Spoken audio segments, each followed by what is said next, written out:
Pinky, ice cream తింటున్నావా? అవునత్తా. తింటేను, నీకు ఆఖరికి మిగిలేది ఇదే కదా. ఏం మాట్లాడుతున్నావు సకలా? ఇంత పెద్ద ఇంటికి వారసురాలు ఐస్ క్రీమ్ మిగలడం ఏంటి? లేకపోతే ఏంటి?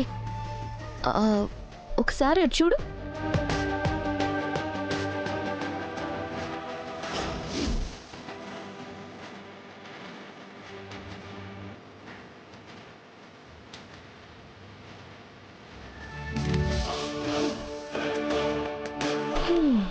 నువ్వు ఇక్కడ కూల్గా ఐస్ క్రీమ్ తింటుంటే అది అక్కడ అందరినీ ఆకట్టుకుంటుంది.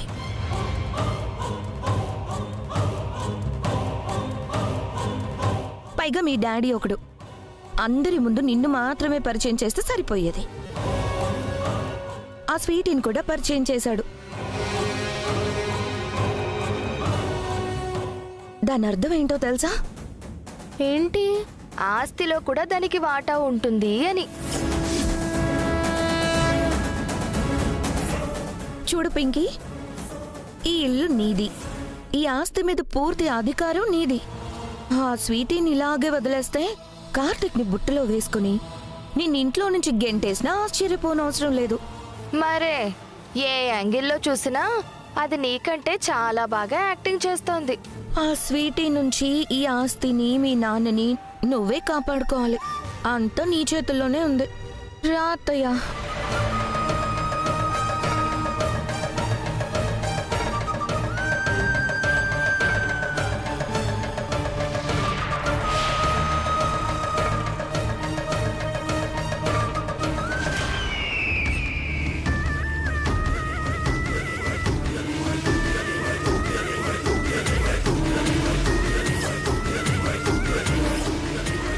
వామ్మో, నా కూతురు ఇంత పెద్దింటికి వారసురాలా?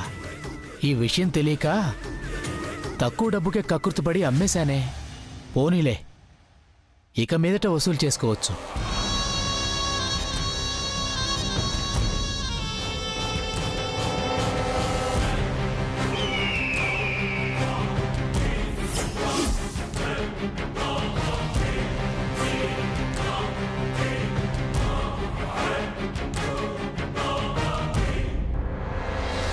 రేయ్, నువ్వేంటి ఇక్కడికొచ్చావు? అదేంటి మేడం అలా అంటారు? మీకు నా కన్న కూతుర్ని దానం చేసిన త్యాగశీలిని మేడం నేను. నాతో ఇలాగైనా మీరు మాట్లాడేది? మెల్లగా మాట్లాడరా, ఎవరైనా వింటారు.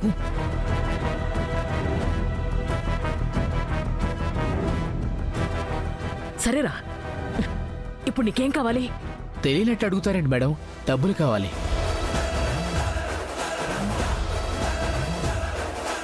మొన్నిచ్చాను కదరా. అది మొన్న కదా మేడం. అంటే అవసరమైన ప్రతిసారి అడుగుతూనే ఉంటావా? అంతే కదా మేడం. ఏంట్రా, ఆటలుగా ఉందా? తప్పదు కదా మేడం.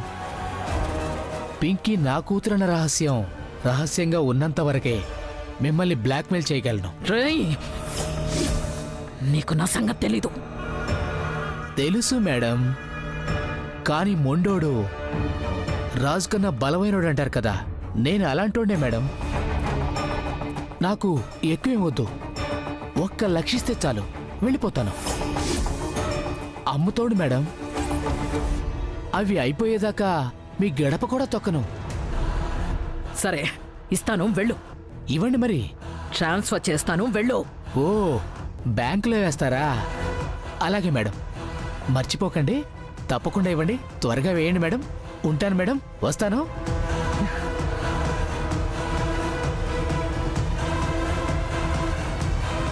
ఎవరతను?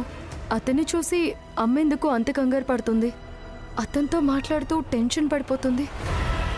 ఎవరై ఉంటారు?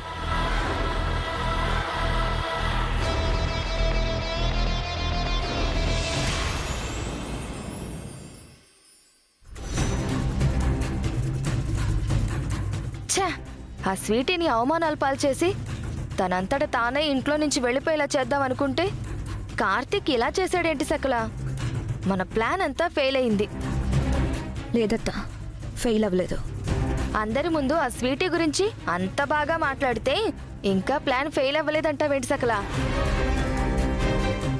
అవునత్త, ఆ స్వీటీని అస్తమానం అవమానిస్తూ ఉంటే అవమానాలు కూడా అలవాటైపోయే ప్రమాదం ఉంది. తింటూ తింటూ ఉంటే వేప కూడా తీయగా ఉంటుందని ఊరికే అన్నారా? సామెత అర్థమైంది కానీ సామెతకి ఈ సిచ్యువేషన్కి ఎలా సింక్ అవుతుందో అర్థం కావట్లేదు. అవునత్త, అడుగడుగున ఆ స్వీటీకి అవమానాలు ఎదుర్రావడం, వాటికి ఆ పిల్ల హట్ అవ్వడం నేను గమనిస్తూనే ఉన్నాను. అలా హట్ అయ్యే గ్యాప్లో ఎవరో ఒకరు దగ్గరికి తీసుకుంటే మళ్ళీ కాస్త హోప్ వస్తుంది. నమ్మకం పెరిగిన కాసేపటికి మళ్ళీ అవమానం జరిగిందనుకో, అది కదా హై ఎమోషన్. అలాంటి ఓ 5 సిచ్యుయేషన్స్ క్రియేట్ చేస్తే చాలు, ఇక దానికి ఆత్మహత్య అయినా చేసుకోవాలి, ఇంట్లో నుంచైనా పారిపోవాలి. అమ్మో, నువ్వు ఇంత దూరం ఆలోచించావా? హ్మ్, నీ ప్రతినాయకి పాత్రకి పురాణాల్లో లాగా రేపటి జనరేషన్కి పాఠ్య పుస్తకాల్లో పెట్టి మరీ నేర్పిస్తారు. పొగుడుతున్నావా తిడుతున్నావా? ప్రమాణ పూర్తిగా పొగట్టే సకలా. ఆ నగల ప్రాబ్లం తీరిపోయింది, దాని టెన్షన్ తీరిపోయింది. ఇక నన్ను అడ్డుకునేవాడే లేడు. పైగా ఈసారి ఆ స్వీటీని కాపాడడానికి రాధిక కూడా లేదు కాబట్టి మన పని ఈజీ అవుతుంది. ఆ రాధిక అంటే గుర్తొచ్చింది. ఇందాక ఆ డ్రైవర్ గాడు నిన్ను గుర్తుపట్టుంటే నీ పరిస్థితి ఏంటి సకలా? గుర్తుపట్టాడా అని అడుగుతావేంటి? గుర్తుపట్టాడు, కానీ వాణ్ణి బెదిరించాను, అందుకే అబద్ధం చెప్పాడు. నువ్వు మామూలు దానివి కాదు సకలా. ఆ నగల ప్రాబ్లం తీరిపోయింది, ఆ రాధిక టెన్షన్ తీరిపోయింది. ఇక్కడ నన్ను అడ్డుకునేవాడే లేడు. Karthik sir, Karthik sir,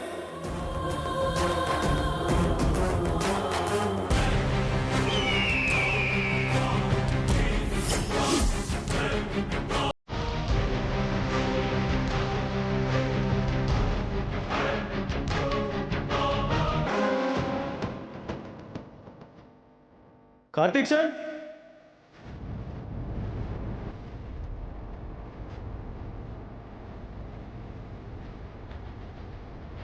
Karthik sir, Karthik sir, Karthik sir, Karthik sir.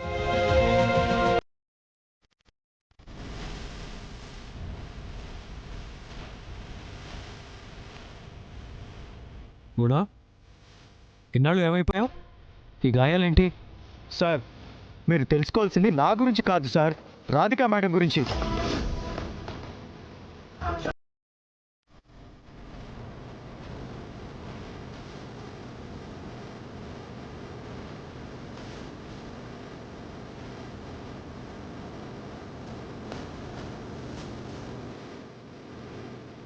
Radhika గురించా? అంటే మీకు రాధిక ఎక్కడుందో తెలుసా? చెప్పండి, మా రాధిక ఎక్కడుంది?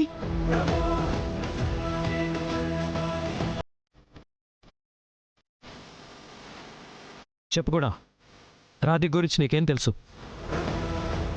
తను ఎక్కడుంది? కాంపిటీసి వీడికి రాధిక ఎక్కడుందో నిజంగానే తెలుసా? తెలిస్తే మరీ మంచిది కదా సకలా. పల్లవి మర్డర్ కేసులో లోపలికి పంపించొచ్చు కదా. అదంత ఈజీ కాదత్తా. ఇన్నాళ్ళు అది బయట ఉందంటే ఖచ్చితంగా పల్లవి చావుకు సంబంధించి ఎంతో కొంత ఇన్ఫర్మేషన్ సంపాదించే ఉంటుంది.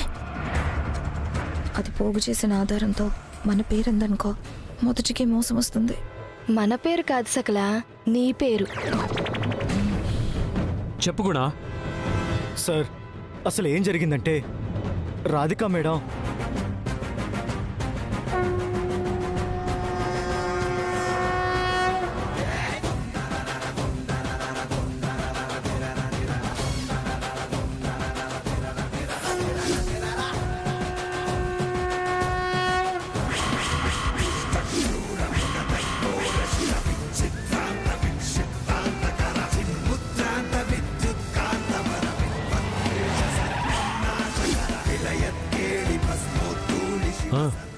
రాధిక ఏమైందో చెప్పు కూడా.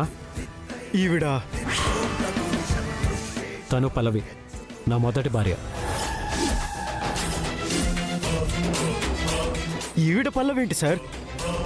తను ఎప్పుడో చనిపోయింది కదా.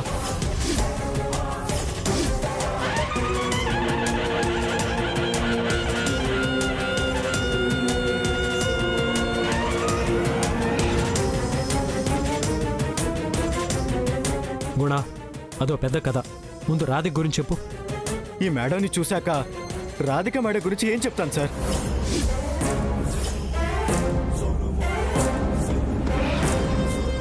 ఈ మేడం వచ్చిందనే కదా రాధిక మేడం చనిపోయిన విషయం పక్కన పెట్టారు.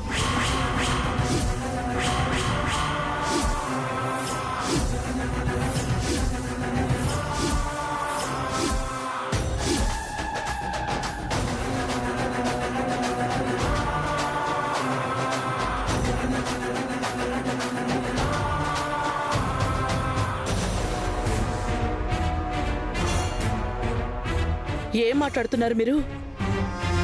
మా రాధిక చనిపోవడం ఏంటి?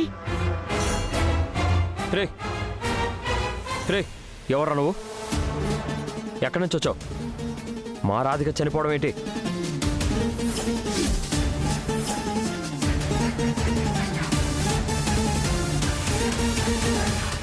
అలా ఎప్పటికీ జరగదు. మా రాధికేం కాలేదు. నిజం చెప్పరా. రాధిక మేడం గురించి అబద్ధం చెప్పాల్సిన అవసరం నాకేంటి సార్? తను నాకు సొంత చెల్లెలతో సమానం సార్.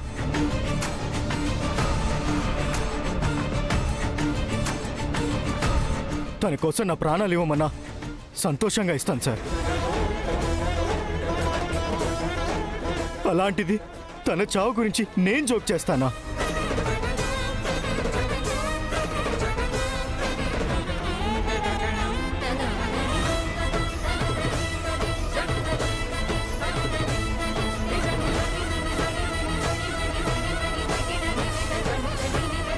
కార్తీక్ సార్, నేను చెప్పేది నిజం సార్. నన్ను నమ్మండి సార్. తను నిజంగా చనిపోయింది సార్.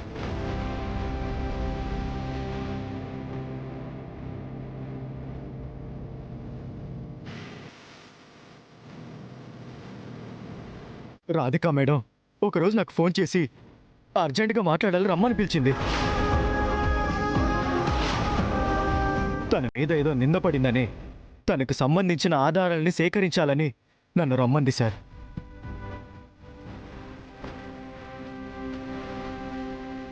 అందుకే ఆ విషయం గురించి మాట్లాడాలని నేను వెళ్ళాను. కానీ నేను వెళ్ళేసరికి మేడన్ని ఒక ట్రక్కు గుద్దేసి వెళ్ళిపోయాను సార్.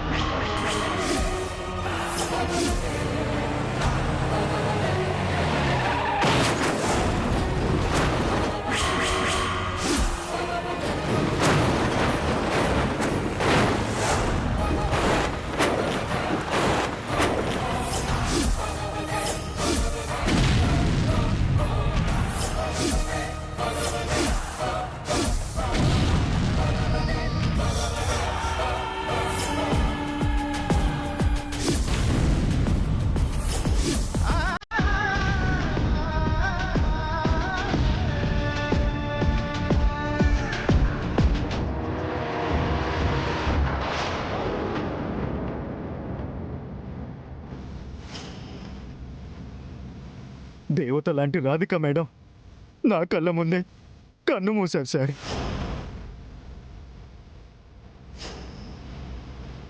చనిపోయారు సార్.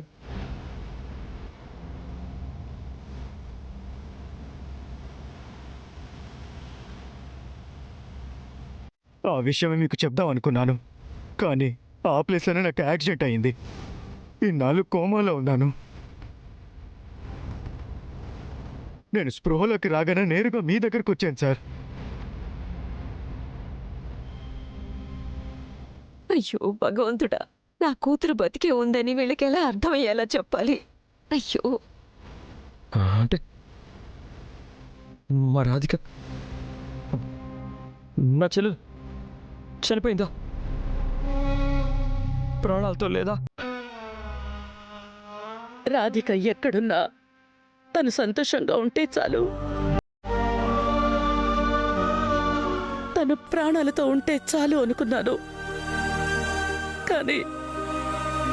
కానీ మా రాధిక ఇప్పుడు కంటికి కూడా కనిపించకుండా పోయింది.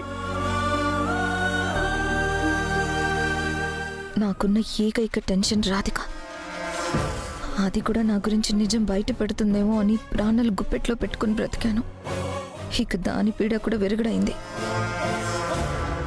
దేవుడికి ఎందుకో నా మీద చాలా ప్రేమ ఉందత్తా. నేను వేసే ప్లాన్లు ఫెయిల్ అయినా నాకంతా మంచి జరుగుతుంది. రాధిక, వీళ్ళందరూ నువ్వు చనిపోయావని నమ్ముతున్నారు. నువ్వింకా బ్రతికే ఉన్నావు. లేదంటే చాలా ప్రమాదం అవుతుంది. తొందరగా ఏదో ఒకటి చెయ్యి. సరే, ఒక్క నిమిషం. రాధిక చనిపోవడం మీరు చూసారా?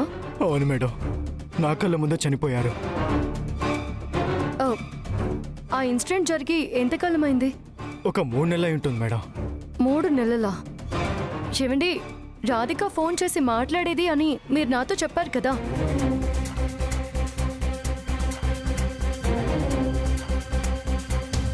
ఈ 3 నెలల్లో రాధిక నుండి మీకు ఫోన్ ఏమైనా వచ్చిందా? చేసింది. ఈ 3 నెలల్లో రాధిక నాతో చాలాసార్లు మాట్లాడింది. ఒకవేళ తను చెప్పినట్టు 3 నెలల క్రితమే రాధిక చనిపోయి ఉండుంటే మీతో ఫోన్ ఎలా మాట్లాడుతుంది? మీతో రాధిక ఫోన్ మాట్లాడింది నిజమే అయితే ఖచ్చితంగా రాధిక బ్రతికున్నది అన్నది కూడా నిజమే కదా.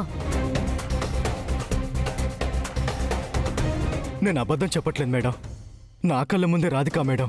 మీరు అబద్ధం చెప్తున్నారని నేను అండలేదు. నిజం మీకు కూడా తెలిసుండకపోవచ్చు అని అంటున్నాను. రాధిక చనిపోవడం నేను చూశాను అని అంటున్నారు. అయితే తన డెడ్ బాడీని మీరేమైనా చూసారా? తెలీదు మేడం. అంటే రాధికకు యాక్సిడెంట్ అవ్వడం మీరు చూశారు, తను కళ్ళు మూయడం మీరు చూశారు.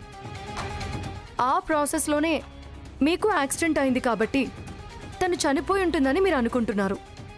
అంత పెద్ద యాక్సిడెంట్ అయ్యాక మేడం ప్రాణాలతో బతుకుండే అవకాశమే లేదు మేడం. అలా ఎందుకు అనుకుంటారు?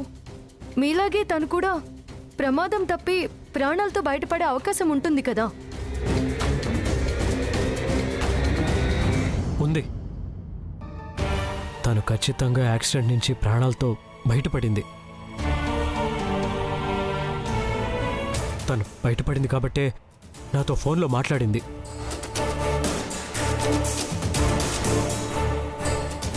బావగారు, అంటే మా రాధి బతికే ఉందంటారా? అవును, తను ఖచ్చితంగా ప్రాణాలతోనే ఉంది. తనకేం కాలేదు.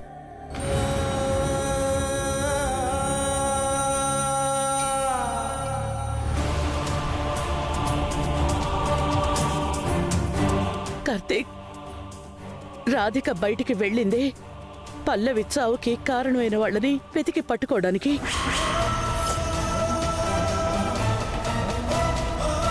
అదే టైంలో తనకి కూడా యాక్సిడెంట్ అయ్యింది. అంటే పల్లవిని చంపిన వాళ్లే రాధిక మీద కూడా హత్య ప్రయత్నం చేసుంటారనిపిస్తోంది.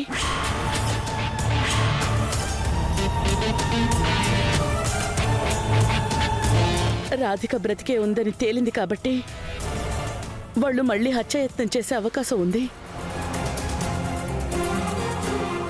నువ్వు వెంటనే బయలుదేరు.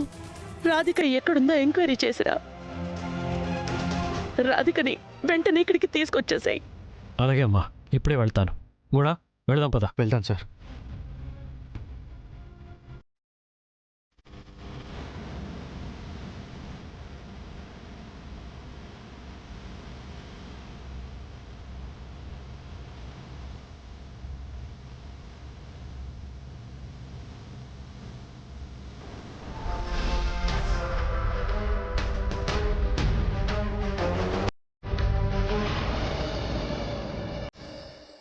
రాధిక, ఇక నేను వెళ్ళొస్తాను. అప్పుడేనా? ఈరోజు ఇక్కడే ఉండొచ్చు కదా. ఉండాలని నాకు ఉంది, కానీ నా కుటుంబ పరిస్థితి నీకు తెలుసు కదా. ఏంటో, ఆడపిల్లగా పుట్టిన తర్వాత, ఒక ఇంటికి కోడలిగా వెళ్ళిన తర్వాత ప్రతి అమ్మాయి ఇలాంటి కష్టాలు ఫేస్ చేయక తప్పదేమో. రాధిక, ఆడపిల్లంటే సాక్షాత్తు ఆ అమ్మవారి అంశ. అంత పవర్ఫుల్ కాబట్టి ప్రాబ్లమ్స్ కూడా అంతే పెడతాడు ఆ భగవంతుడు. నీకు తెలుసుగా, సతీ సావిత్రిలా ఆ యముడితో పోరాటం చేస్తూ నా భర్తని కాపాడుకుంటున్నాను. మన పోరాటంలో నిజాయితీ ఉంది రాధిక. ఖచ్చితంగా మనకు ఆ భగవంతుడి ఆశీస్సులుంటాయి. నువ్వు ధైర్యంగా ఉండు. ఇప్పుడు నువ్వు ఇంకా కేర్ఫుల్గా ఉండాలి. ఎందుకంటే ఆల్మోస్ట్ నీ గురించి అందరికీ తెలిసిపోయింది. కార్తిక్ గారు కూడా ఖచ్చితంగా వెతికి పట్టుకుంటాను అన్నారు. సో ఎంక్వైరీ స్పీడప్ చేస్తారు.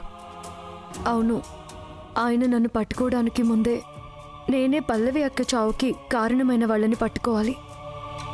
సాక్ష్యాధారాలతో ఆయన ముందు నిలబడాలి. అప్పుడే పల్లవి అక్క నాకు చేసిన సహాయానికి కొంచెమైనా రుణం తీర్చుకునేదాన్ని అవుతాను.